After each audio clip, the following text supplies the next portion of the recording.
The VisionPro QuickBuild environment allows you to prototype a solution for a variety of applications with the ease of graphical drag-and-drop application development. This video will cover the basics of how to create a prototype within the QuickBuild environment, utilizing a handful of tools to solve a classification application. For this demonstration, training images have already been uploaded to an empty job. First, we are going to add a PM-align tool to locate a unifying feature on a part using Cognex PatMax software to perform pattern location. To add the tool, drag and drop it from the toolbox into the workspace. Then, link the image source output to the PM-align tool's image input. Next, open the tool parameters by double-clicking the name of the tool in the workspace. On the Train Params tab, the most commonly used algorithm is PatMax and PatQuick. To train the tool using the current image, click Grab Train Image. Adjust the position and size of the blue rectangle on the image to surround the desired feature, and move the axes to identify a pattern origin within the rectangle. Then, click Train. Set tool limits in the Run Params tab to allow the tool to account for the part moving around the field of view in other images. In this demonstration, we activated rotation tolerances by switching the arrow in the angle row to the right. We also deactivated score using clutter to allow the tool to ignore extraneous features in runtime images. To visualize the pattern the tool has been trained on, open the Graphics tab and select Show Fine. And then open the Results tab and ensure the tool is moving with the part. Next, add the Fixture tool. This tool will allow other tools to follow the movement of the part within the field of view. To do this, the PM-align tool needs to feed data into the Fixture tool.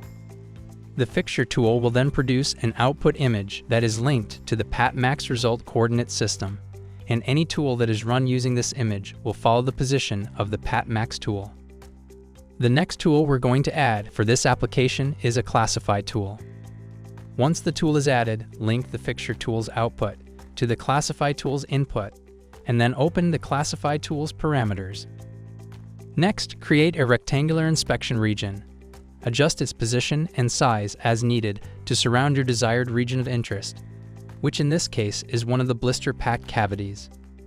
Then select Auto Grab and scroll through the image source in the workspace to individually import those images into the Classify tool. Click the Apply Region to All and Add button to add the inspection region from each image to the set of views the tool will use for training.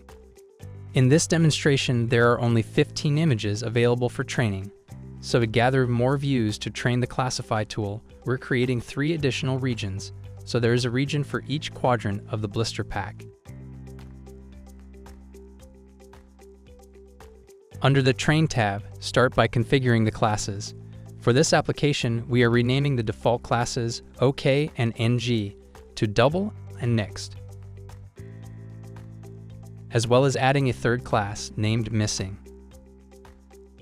Then, begin training the tool by assigning images to their respective classes.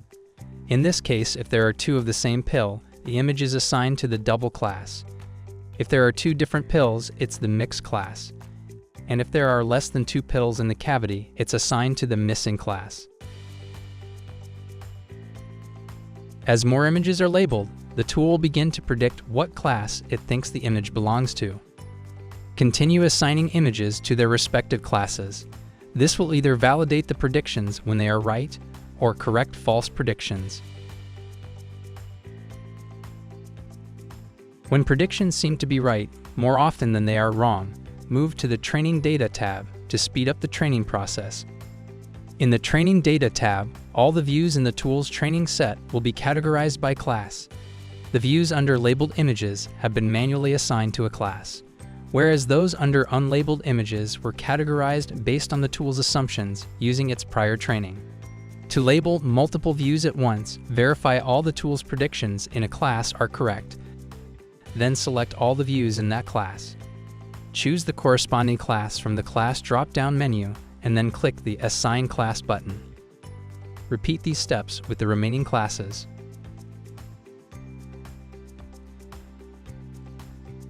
Once the model health turns green, the Classify tool is ready to use, but assigning additional views will help improve its accuracy. Next, we're going to duplicate the Classify tool by copying it and then pasting the tool as many times as needed. For this application, we want to classify each quadrant of the blister pack individually, so we need 4 Classify tools. Ensure the output image from the fixture tool is linked to each of the new Classify tool's input image. Then, adjust the location of each tool's inspection region so each one is classifying a different area.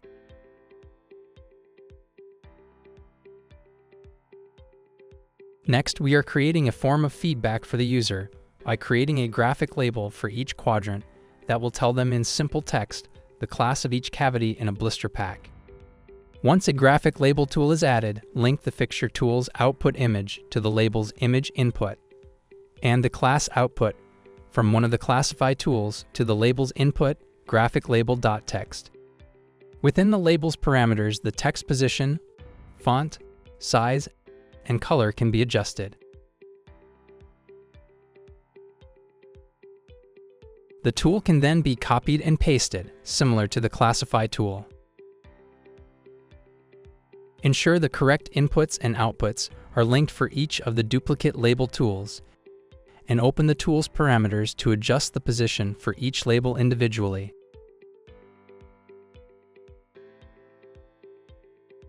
Once the prototype's performance has been validated by switching the image source to a larger set of test images, the prototype is ready to be brought into Cognex Designer to complete the final steps for deployment.